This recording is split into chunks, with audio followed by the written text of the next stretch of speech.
Dubaydagi Skyviews haqida eshitganmisiz? Keling bu videoda 220 metr balandlikda joylashgan kuzatish maydonchasini birgalikda haqqoniy ko'rib chiqamiz. 10 balldan 8 ball bergan bo'lardim bu joyga. Sababini videoni oxirigacha ko'rib tushunib olasiz. Ertalab va kunduzlari kelishni maslahat beraman.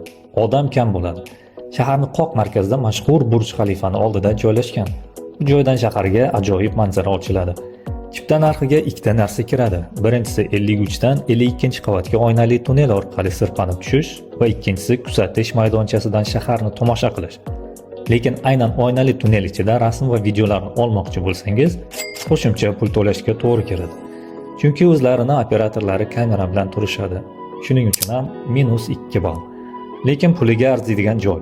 Mustahkam oynali pol ustida bunaqangi balandlikda yurishni o'zi alohida zavq. Kirish narxi kattalar uchun 80 dirham, 3 yoshdan 8 yoshgacha bolalar uchun 65 dirhamdan. Majmuada yana bitta joy bor, Edge Walk, o'zbekchada qirrada yurish degani. Bu joy ko'proq adrenalin talab qilganlarga to'g'ri keladi va chiptasi alohida sotiladi. 220 metr balandlikda arqonda binoni bir chetida osilib turishga yuragingiz bardosh berarmidi? Shundalar bor bo'lsa, izohlarda yozib qoldiring, nechtaligingizni ko'ramiz. Dubayga kelib pul va vaqtingizdan unumli foydalanish uchun tayyorlayotgan videolarimni ko'rib boring va obuna bo'ling.